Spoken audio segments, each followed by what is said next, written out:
এক হচ্ছে আপনি বাংলাদেশে জন্ম নিচ্ছেন, এটা একটা ভুল। দ্বিতীয় ভুল হচ্ছে আপনি বাংলাদেশে ব্যবসা শুরু করতেছেন, এটা আরেকটা ভুল। এটা খুবই জনপ্রিয় একটা কথা থাকে বাংলাদেশের প্রেক্ষাপটে। এটা আসলে কেন থাকে এই কথাগুলো আমাদের একটু বোঝা লাগবে। যে আমাদের অর্থনীতিতে যারাই অবদান রাখতে চায়, আমাদের অর্থনীতি নিয়ে আসলে যারা ফ্রন্ট সাইডার ফাইটাররা থাকে, এটা কিন্তু আমাদের ক্ষুদ্র মাঝারি এই শিল্প উদ্যোক্তা গোষ্ঠীরা।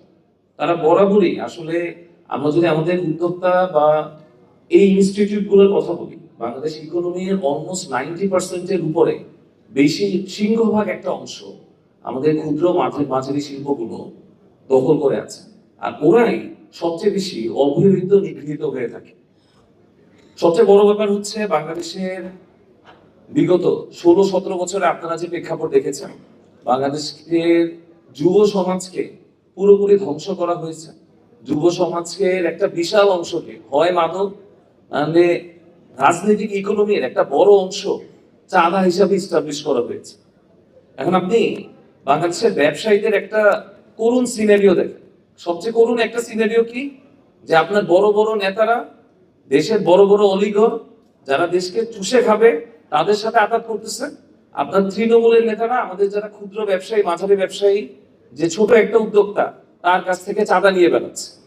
আপনি ব্যবসা করলে আপনি কোনো দিক থেকে আপনার মুক্তি বা রেহাই নাই, সেটা বাংলাদেশ ইনশিওর করে আসছে বিগত 16-17 বছর ধরে।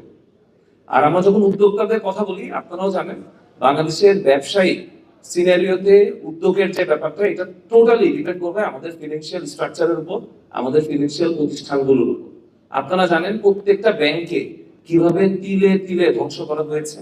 আর এখনো নতুন সরকারের আপনি যদি বাজেট দেখেন, নতুন সরকারের যদি প্রণোদনা দেখেন, যেখানে যারা খাল কেটে কুমির না ডাইনোসর এনেছিল বাংলাদেশের অর্থনীতির জন্য, তাদেরকেই আবার পূর্ণভাবে প্রণোদনা দেওয়া হচ্ছে, তাদের হাতে জিম্মি করার জন্য নতুন উদ্যোগগুলো নেওয়া হচ্ছে। আপনাদের আমাদের এখানে উদ্যোক্তাদের নিয়ে যত প্রণোদনাগুলো আসে, এগুলো দেখা যায় ফ্যামিলি ওরিয়েন্টেড ভাবে বা ফ্যামিলির দিকে, ফ্যামিলি এস্টাবলিশমেন্ট বা ফ্যাসিলিটেটেড অংশেই পুরোপুরি চলে যায়। এখানে আমরা আসলে, যে আমার এর আগে একজন বক্তা বলছে, আমরা আসলে বিশ্বাস করতে চাই যে বর্তমান সরকার যে ব্র্যান্ডিং এ চলে, যে সবার আগে বাংলাদেশ, তাদের কার্যক্রমে সেই জিনিসটা থাকুক। কিন্তু আসলে তাদের এই যে ব্র্যান্ডিং, তাদের খুব পপুলার একটা বাস ছিল, বাসের সামনে সিনারিও দেখলেই বাংলাদেশের বর্তমান অবস্থা এখন বোঝা যায়। সবার আগে বাংলাদেশ, এর আগে বিএনপি নেতা কর্মীরা। প্রত্যেকটা জায়গায় আমরা এই ফ্যাসিলিটিজম বা আমাদের এখনো, আপনি যদি অর্থনৈতিক প্রতিষ্ঠানগুলো দেখেন, এগুলোর নিয়োগগুলো প্রচন্ড লেভেলের ভয়ঙ্কর হয়ে গেছে। এই ভয়ঙ্কর নিয়োগগুলোর মাধ্যমে আপনি বাংলাদেশের যে অর্থনৈতিক প্রতিষ্ঠানগুলো আবার পুনরুদ্ধার হবে, আগের জায়গায় দাঁড়াতে পারবে, এর কোনো নিশ্চয়তা আপনি দেখতে পারেন না। এখন আমাদের আসলে করণীয় কি? আমাদের করণীয় যে দেখেন, আমরা সবসময় চাই যে বাংলাদেশের সার্বভৌমত্ব যেন কিছু ব্যবসায়ীর হাতে বন্দী না থাকে। তো আপনি বারবারই কি কাজ করতেছেন, আপনি বাংলাদেশে নতুন নতুন অলিগারদের ঠিকা নিয়ে বসতেছেন। এর আগে 17 বছর অলিগার তৈরি করা হয়েছে, অলিগারদের ঠিকানা নেওয়া হয়েছে, ওদের টেক কেয়ার করা হয়েছে, আপনারা নিজেদের পেট্রোনাইজেশনে অলিগার বানাচ্ছেন। এখন কি কাজ করা হচ্ছে, পুরনো যে অলিগার ছিল, ব্যবসায়িক মাফিয়া ছিল, আপনি আবার তাদের টেক ওভার নিয়েছেন। আপনি আবার তাদেরকে রক্ষা করার জন্য আপনাদের যত যত সরকারি পলিসি আছে আপনারা তা গ্রহণ করতেছেন। কিন্তু আমাদের ক্ষুদ্র মাঝারি উদ্যোক্তা যারা আছে, তাদের ক্ষেত্রে আপনারা কি ভূমিকা পালন করবেন, এখানেও কিন্তু আসলে স্পষ্ট থাকে না। আর অবশ্যই আমাদের সবচেয়ে বড়, তরুণ উদ্যোক্তাদের একটা সবচেয়ে বড় প্রবলেম বা সমস্যার জায়গা হচ্ছে ডকুমেন্টেশন।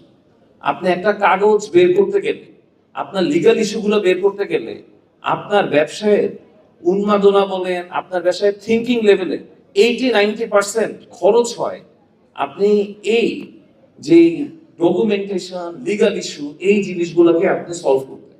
এইটাকে যতদিন পর্যন্ত সহজ না করা যাবে, ততদিন পর্যন্ত দেখবে এটা একটা চক্রে আবদ্ধ হয়ে থাকবে।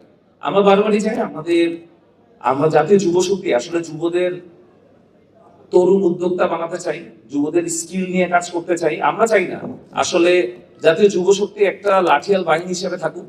আমরা চাই জাতীয় যুব শক্তি থেকে অনেক উদ্যোক্তা বের হবে।